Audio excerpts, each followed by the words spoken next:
So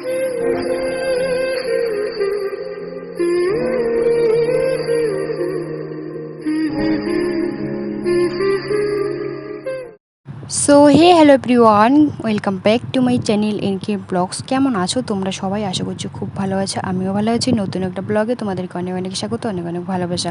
তো ননাসের বাড়ির থেকে এসে এই যে দেখো এদিকে লেগে পড়েছি কাজে। তো মা এদিকে বেডশিটটা কেচে দিয়েছিল, তো পাতা হয়নি, তো এইদিকে এসে আগে বেডশিটটা পেতে নিয়ে নিচ্ছি, কারণ মাম্মা আছে ও ঠাম্মিদের ঘরে আসলে আগে ওকে বিছানাটায় লাগবে। তো তার জন্য মায়েদের ঘরে ওইদিকে পাঠিয়ে দিয়ে দিলাম, আর তার আগেই দেখো এইদিকে বিছানাটা পরিষ্কার করে নিয়ে নিয়েছি। কতক্ষণ আগে বেরিয়েছে, এই সবেমাত্র পৌঁছালাম। তো ননাসের বাড়িতে যে কয়েকদিন ছিলাম, তো তোমাদের সঙ্গে কোনো কিছুই ভিডিও করিনি, কারণ মানুষের সামনে ভিডিও করতে একটুখানি কীরকম জানি লাগে। তো তার জন্য এখনও বন্ধুরা আমি বাড়িতে যখন ভিডিও করি, হ্যাঁ স্ট্যান্ড সেট করে সবার সামনে হয়তো ভিডিও করতে পারি, কিন্তু মানে কথা বলতে পারি না যে এই যে গাইস আমি এটা করছি ওটা করছি। কেমন লাগে যখন দেখি বাড়িতে কেউ থাকে না, তো তখনই কিন্তু আমি ক্যামেরার সামনে কথা বলি, তাছাড়া কিন্তু বলি না। এখনও আমার কেমন যেন একটা লজ্জা লজ্জা লাগে। তো যাই হোক, দেখো বন্ধুরা এদিকে এখন আমি বেডশিটটা এদিকে পেতে নিয়ে নিচ্ছি, আর এদিকে দেখি মা সম্পূর্ণ ঘরটা পরিষ্কার করে রেখে দিয়েছে, ঝাড় দেওয়া শুরু করে যা কিছু, মানে এদিকে বেডশিটটাও কেচে দিয়েছে। তো বেডশিটটা পাতেনি, তো তার জন্য আমি পেতে নিয়ে নিলাম। তো তারপরে দেখো বন্ধুরা ফ্রেশ হয়ে এদিকে রেডি হয়ে গিয়েছি। এখন যাব পুজো বাড়িতে। মামাম তো যাওয়ার জন্য একবারে ব্যস্ত হয়ে গিয়েছে যে মামাম যাবে। ওইদিকে আমার চলে এসছে ননাসের মেয়ে ভাগিনা, ওইদিকে শুয়ে আছে বিছানার মধ্যে। তো তারপরে বন্ধুরা পুজো বাড়ি গিয়ে আর কোনো কিছুই ভিডিও করিনি। মাম্মাম ওইদিকে পুজো বাড়িতে প্রচুর গরম, তো মোবাইল দিয়ে দিয়েছিলাম, মোবাইল দেখছিল। তো তারপরে চলে এসেছি বাড়িতে। তো তারপরের দিনে সকালে এখন দেখো এদিকে এই যে মামামের কয়েকটা জামা আছে, তো সেগুলো আমি এখন কেচে নিয়ে নিচ্ছি। আর আমার কুর্তি আছে, তো সেটা আমি কেচে নিয়ে নিলাম ভালো করে। তো এখন ধুয়ে নিয়ে নিচ্ছি। সকালে উঠেই দেখি যে প্রচুর পরিমাণে রোদ উঠে গিয়েছে। তো তারপরে ভাবলাম না, রোদ যখন উঠে গিয়েছে তো জামা কাপড় কয়েকটা কেচে দিয়ে দিই। আর প্রত্যেকটা দিন যদি এরকম করে হালকা ফুলকা একটু রোদ দেয়, তাহলে কিন্তু কাজটা এগিয়ে যায়। সকালবেলায় যখন বৃষ্টি থাকে বন্ধুরা, তখন কিন্তু কাজ করতে অনেকটা লেট হয়ে যায়। সব কাজ মানে এদিকে ধোয়া কাচা লেপা কাচা থেকে সম্পূর্ণ কাজ কিন্তু এগিয়ে যায়। মাম ঘুম থেকে উঠে বাসি বিছানায় বলছিল যে আবার পিপির বাড়িতে যাবে, মানে ও আসতেই চায় না। ওখানে গেলে ওর দিদি আছে, তারপরে হচ্ছে আমার ননাসের ভাসুরের দুটো মেয়ে আছে, মানে ওখানে ও খেলনার সাথী পায়, তো তার জন্য এখানে আসতেই চাচ্ছিল না। আমি বলছিলাম যে বিয়ে বাড়িতেই নিয়ে আসবো। যখনই আমাদের বাড়ির রাস্তায় ঢুকেছে তখনই একবারে এত কান্নাকাটি কী আর বলবো। তো দেখো বন্ধুরা এইদিকে এই যে এখন আমার জামা কাপড়গুলো ধোয়া হয়ে গেল। তো এখন এই যে বাড়ির টাটটার মধ্যেই দিয়ে দেবো।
গুড ইভিনিং বন্ধুরা সবাইকে। তো ওইদিকে কাপড়গুলো মানে কেচে দিয়ে তো তারপরে খাওয়া দাওয়া করে একটু রেস্ট করে নিয়েছি। তো তারপরে এই যে জামা কাপড় যেগুলো শুকিয়ে গেছে, জামা কাপড় যেগুলো বলতে প্রত্যেকটা জামা কাপড়ই শুকিয়ে গেছে।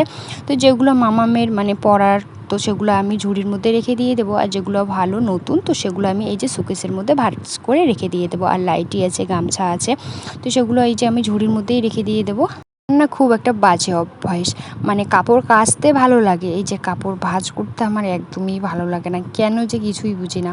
মাকে বলি অনেক সময় যে কেন ভালো লাগে না, মা বলে কি ভালো লাগা না লাগা সব কিছু হচ্ছে নিজের কাছে। তুমি যদি ভালোবেসে যে কোনো কাজ করো তাহলে তোমার ভালো লাগবে। তো বন্ধুরা চলো জামা কাপড়গুলো ভাঁজ করে রেখে দিয়ে দিই। তো তোমরা স্কিপ না করে পুরো ভিডিওটা দেখতে থাকো, আশা করি তোমাদের ভালো লাগবে।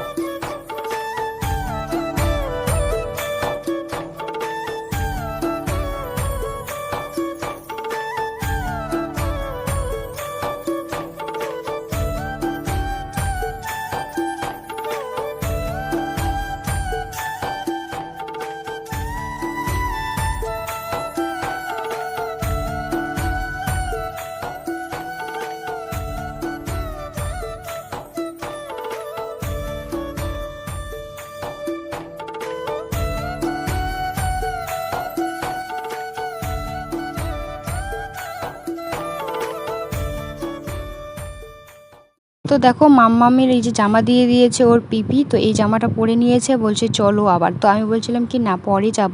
আর যখন আসছিলো মানে দিদিরা তো আমাদেরকে মানে আসছিলো, তো তারপরে আমাদের নিয়ে গিয়েছিলো, তো তখন দুটো গেঞ্জি আর দুটো মানে প্যান্ট দিয়েছিলো, 3 কোয়ার্টার প্যান্টগুলো। তো তারপরে এই যে এই জামাটা দিয়েছে, জুতো কিনে দিয়েছে, মানে ওর কোনো বায়নার শেষ নেই, বারবার বলবে পিপা আমাকে এটা লাগবে ওটা লাগবে। তো দেখো এইদিকে এখন নাচু করছে। তো আমি বলছিলাম যে এখন খুলো, তারপরে খাওয়া দাওয়া করে তো তারপরে পড়াতে বসাবো। তো বলছে আমি বই পড়বো না, ক্যামেরাটা ও চাচ্ছিলো ও নাকি ভিডিও করবে। তো মামামকে বারবার বলছিলাম খাওয়ার কথা, তো ও বলছে যে ও নাকি খাবে না, কারণ পড়ার ভয়ে খাবে না। তো তারপরে মামামকে খাওয়ানোর আগেই পড়ালাম। তো এই যে কালকে ওর পিপা কিনে দিয়েছিল সন্দেশ, তো মাদেরকে দিয়ে দিয়েছে, আর দুটো ছিল, তো আমি একটা খেয়ে নিয়েছি। আর মামামকে বললাম যে এখন কি খাবে, ম্যাগি খাবে না দুধ বিস্কিট খাবে, তো বলছে কি ও খাবে না, ও সন্দেশটা খাবে। তো তার জন্য এই যে মামামকে দিয়ে দিলাম, বললাম বাটির মধ্যে দেবো, বলছে কি না এটার মধ্যেই নাকি খাবে। তো তার জন্য এই যে মামামকে এখানেই দিয়ে দিলাম। তো মামাম এখন খাবে। মাম্মাম খেলে পরে তো তারপরে আমি বিছানাটা পরিষ্কার করে নিয়ে নেব। তো যাই হোক বন্ধুরা, ভিডিওটা এই পর্যন্ত। এই ভিডিওটা যদি ভালো লাগে সাবস্ক্রাইব করে দিও, আর লাইক কমেন্ট শেয়ার করতে একদমই ভুলো না। তো তোমরা সুস্থ থেকো, ভালো থেকো, টাটা বাই। আগামীকাল নতুন একটা ব্লগের সঙ্গে দেখা হচ্ছে।